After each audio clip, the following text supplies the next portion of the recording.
नमस्कार आदाब, मेरा नाम है सरवत और आप देख रही हैं ऑर्डिनरी। राजस्थान के करौली ज़िले में एक गांव है रौसी, बहुत छोटा सा। वहाँ गोबर से लिपे घर हैं। कुछ घरों के आंगन में नीम के पेड़ हैं तो कुछ में पीपल के। इसी गांव में रहते हैं चरण सिंह, वही जो कहानी लिखते हैं। नहीं पता? अरे वही जिनकी कहानी दो बहनों पर विशाल भारद्वाज ने पटाखा फिल्म बनाई है। पटाखा में दंगल वाली सानिया मल्होत्रा और टीवी पर एक सीरियल आता था मेरी आशिकी तुमसे है, उसकी heroine Radhika Madaan lead role में है। सानिया छुटकी बनी है और राधिका बड़की। अब तक तो आप में से कई लोगों ने ये पिक्चर देख भी ली होगी। खैर, जिन्होंने इसका ट्रेलर भी देखा है उन्हें ये तो पता होगा कि इसमें ये दोनों हीरोइनें सगी बहनें बनी हैं, लेकिन फिर भी एक दूसरे से जानी दुश्मनों की तरह लड़ती रहती हैं, चिल्लाती हैं, गालियां बकती हैं, मारपीट करती हैं। ट्रेलर के आखिरी में ये दिखाया गया है कि दोनों की शादी भी एक ही घर में हो जाती है, लेकिन दोनों में से किसी को ये पता नहीं होता। और ऐसा क्यों होता है वो तो फिल्म देखने पर ही पता चलेगा। अब शादी के बाद जैसे ही दोनों एक दूसरे को एक ही घर में देखती हैं तो सर पकड़कर रोने लगती हैं। क्यों? क्योंकि शादी से पहले तो सारा समय दोनों ने लड़ने में गुजारा था, वो भी तब जब दोनों केवल बहनें थीं। लेकिन अब शादी के बाद तो दोनों देवरानी जेठानी भी हो गई हैं। तब तो समझ लीजिए आगे क्या होने वाला है। तो ये लड़ाई वाला जो प्लॉट है ना, वो विशाल भारद्वाज ने चरण सिंह की कहानी से लिया है। और चरण सिंह की कहानी भी पूरी तरीके से काल्पनिक नहीं है, बल्कि सचमुच में ऐसी दो बहनें हैं जो देवरानी जेठानी हैं और हमेशा लड़ती रहती थी, और वो असली में सगी बहनें हैं। ये दोनों बहनें चरण सिंह के गांव में ही नहीं बल्कि उन्हीं के परिवार में ही हैं। मुंह खुल गया ना? बंद कर लीजिए, आगे की कहानी सुनिए।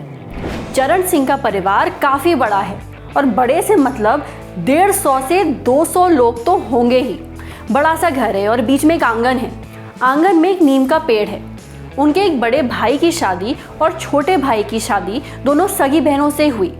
यही बहनें असली पटाखा सिस्टर्स हैं। एक इंटरव्यू में चरण सिंह ने बताया कि दोनों बहुत लड़ती थी, किसी भी बात पर लड़ने लगती थी, और कहीं भी, कभी घर के अंदर तो कभी बाहर तो कभी बीच बाजार में 100 रुपए मांगने पर भी लड़ लेती थी, और वो भी बहुत ही इंटरेस्टिंग झगड़े होते थे। चरण सिंह ठहरे कहानी लिखने वाले, हर चीज़ ऑब्जर्व करते थे। अब घर एक ही था और एक ही आंगन था, तो छुटकी बड़की की लड़ाई भी सुनाई पड़ती थी। चरण सिंह ने इसे भी ऑब्जर्व किया, झगड़े के टाइम दोनों जो भी बोलती उसे भी, और मन ही मन में उन्होंने एक कहानी का बेस तैयार कर लिया। कहानी लिखी और नाम दिया दो बहनें। 2006 में ये कहानी समकालीन भारतीय साहित्य मैगजीन में छपकर आई। अब क्योंकि कहानी का आइडिया घर की औरतों की लड़ाई से मिला था, तो ऐसे में चरण सिंह ने इस मैगजीन को किसी को नहीं दिया, कहानी पढ़ी भी नहीं।